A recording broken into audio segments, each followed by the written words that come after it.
பரிசுத்த நாமம் மகிமைப்படுவதாக. இதனாலும் இந்த கால வேளையிலே கர்த்தர் நம்மை அவருக்குள் பலப்படுத்தும்படியாக நமக்கு தருகிற வார்த்தை ஏசாயா தீர்க்கதரிசன புஸ்தகம் 44வது அதிகாரம் அதனுடைய 21வது வசனம். யாக்கோபு இஸ்ரவேலே, இவைகளை நினை, நீ என் தாசன், நான் உன்னை உருவாக்கினேன். நீ என் தாசன் இஸ்ரவேலே, நீ என்னால் மறக்கப்படுவதில்லை. கர்த்தருடைய பரிசுத்த நாமம் மகிமைப்படுவதாக. இந்த வசனத்தை கொண்டுதான் தேவன் தேவஜனங்களாக நம்மை இந்த அவருக்குள் பலப்படுத்துகிறார். நம்முடைய வாழ்க்கையில் ஒவ்வொரு நாளும் தேவன் நம்மை நினைவு கூறுறதுனால தான் தேவர்களாகி நாம் ஜீவனோடு இருக்கிறோம். இதை நாம் மறந்து விடக்கூடாது. நம்மை சுற்றி அநேக உறவுகள் இருக்கலாம், ஐஸ்வர்யம் இருக்கலாம், அதிகாரம் இருக்கலாம், என்ன வேணாலும் இருக்கலாம். ஆனா ஒரு மனுஷன் தேவனால் நினைவு கூறப்படாத ஒரு நிலையில், ஒரு சூழ்நிலையில் அவனுடைய வாழ்க்கை இருக்குமே ஆனால் அது அந்தகாரம் உள்ளதா இருக்கும், அது இருளின் ஆதிக்கத்திற்கு உட்பட்டதா இருக்கும். அப்படிப்பட்ட மனுஷனுடைய வாழ்க்கை எப்பொழுது வேணாலும் அவனுக்கு என்ன வேணாலும் ஆகும். ஏன்னா எவனை விழுங்கலாமோ என்று வகை தேடி சுற்றி தெரிகிற பிசாசு நிச்சயமா அவன் சும்மா விட மாட்டான். ஆனா நமக்குள்ள ஒரு கேள்வி எழுவும். தேவனை அறியாமல், தேவனுக்கு பிரியமாய் வாழாமல், தேவனை அறிந்தும் துன்மார்க்கமாய் ஜீவிக்கிற அவர்கள் எல்லாரும் நல்லதானே இருக்கிறாங்க அப்படிங்கிற ஒரு கேள்வி நமக்குள்ள வரும். அது எதனால தெரியுமா? வேதம் தெளிவாய் சொல்கிறது, துன்மார்க்கனை பிசாசு என்ன பண்ற ஆசீர்வாதத்தை கொடுத்து அவன் தன்னுடைய துன்மார்க்கத்திலிருந்து மனம் திரும்பாமல் அந்த துன்மார்க்கத்திலே தொடரும்படியாய் உலக ஆசீர்வாதங்களை அவனுக்கு கொடுக்கிறான். அப்படிப்பட்ட துன்மார்க்கன் ஒரு காற்று அடித்த போது அவன் இல்லாமல் போனான். அவன் இருந்த இடமும் இனி அவனை அறியாது.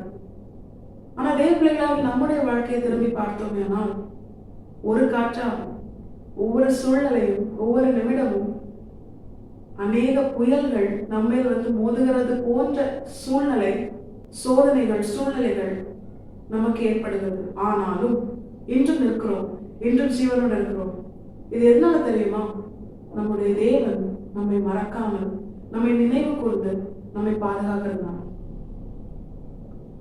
தேவனுடைய நினைவுல எப்பவுமே நம்ம இருந்துட்டே இருக்கிறதுனால.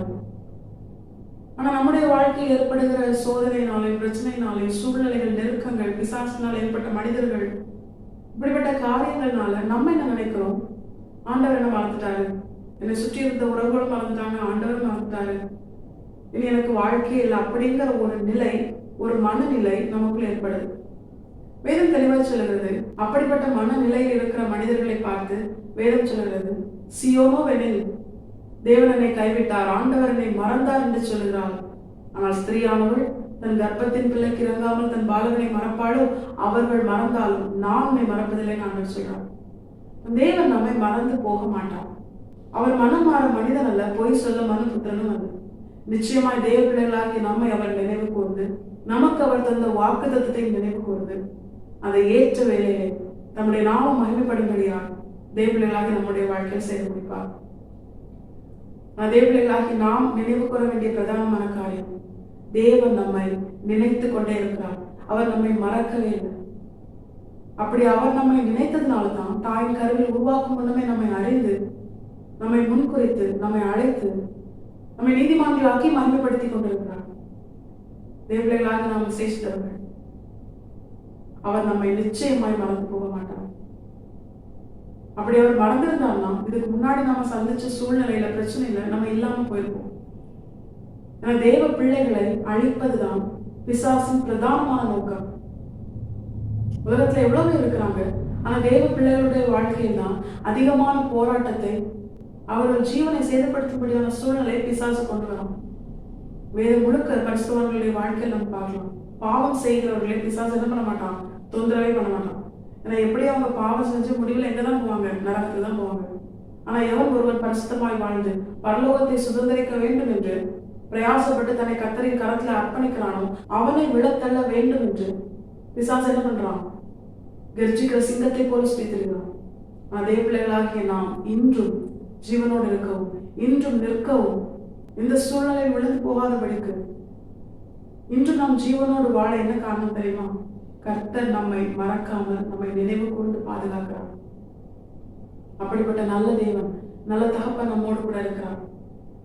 இந்த வனாந்திர வாழ்க்கையில பகல்ல மேகஸ்தம்பமாகவும் இரவில் அக்னி ஸ்தம்பமாக இருந்து நம்மை சூழ்ந்து அவர் பாதுகாக்கிறார், கைவிடவே மாட்டார். அவர் நம்மை மறக்காததுனால தான் இன்றும் ஜீவனோடு இருக்கிறோம்.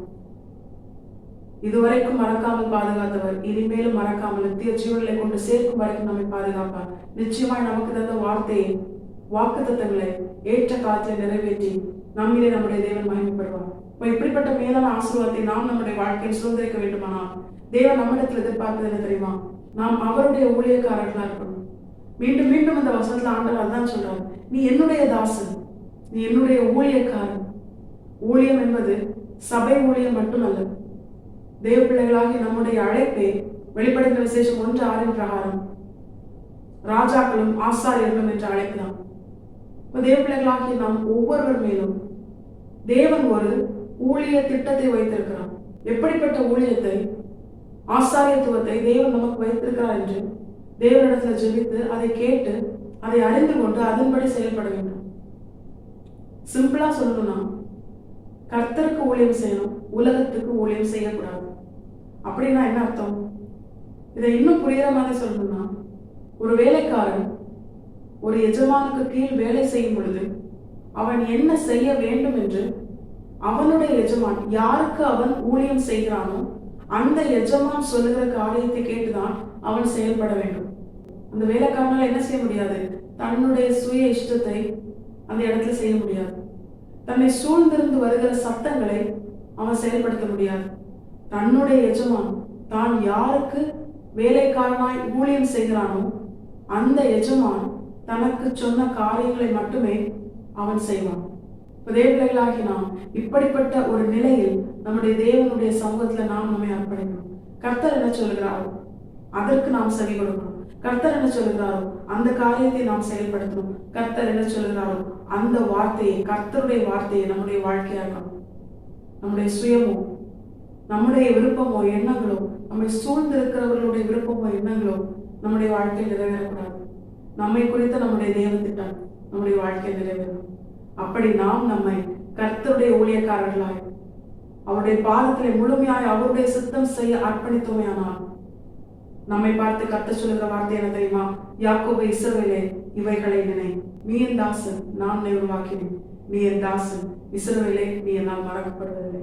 யாக்கோபா இருந்த உன்னை நான் மகிமைப்படும்படியான இஸ்ரவேலா உன்னை மாற்றி, உன்னை உருவாக்கி, உன்னை ஆசீர்வதித்து, உன்னை மறந்து போகாமல் நினைவு கூர்ந்து இரவும் பகலும் உன்னை பாதுகாத்து, உனக்கு நான் தந்த வார்த்தை ஏற்ற காலத்தில் நிறைவேற்றும் வரைக்கும் உன்னை பத்திரமாய் பாதுகாத்து, முடிவில் அந்த நித்திய ஜீவனை கொண்டு சேர்க்கும் வரைக்கும் உள்ளங்கையிலே உன்னை வரைந்து, செட்டையின் மறைவிலே உன்னை மறைத்து, கண்மணி போல பாதுகாத்து இம்மட்டும் நடத்தி வந்தேன். இனிமேலும் நான் உன்னை மறவாமல் நடத்துவேன், ஆசீர்வதிப்பேன், பாதுகாப்பேன் அப்படின்னு நான் சொல்றேன். நிச்சயமாய் நம்முடைய தேவன் தாம் சொன்ன இந்த வார்த்தையின்படியே, இஸ்ரவேலே, நீ என்னால் மறக்கப்படுவதில்லை என்ற வாக்குத்தத்தத்தின்படியே நம்மை மறவாமல் நினைவு கொண்டு, நம்மை உயர்த்தி, நம்மை பாதுகாத்து, நமக்கென தேவன் வைத்திருக்கிற ஸ்தானத்திலே நம்மை உயர்த்தி, நம்மிலே நம்முடைய தேவன் மகிமைப்பட்டு முடிவில் அந்த நித்திய ஜீவனிலே கொண்டு போய் சேர்ப்பது அதிக நிச்சயம். கருத்தாம இந்த வசனத்தை கேட்டு நம் அனைவரையும் ஆசீர்வதித்து வழிநடத்துவாராக. கர்த்தருடைய பரிசுத்த நாமம் மட்டுமே மகிமைப்படுவதாக. மாரநாதா, இயேசு வருகிறார், ஆயத்தமும் பிரயாசப்படுத்துவோம். ஆமென். பலன் ஒன்றுமில்லை என்று நான் அறிவேன், அவர் பலன் இன்றும் குறையவில்லை.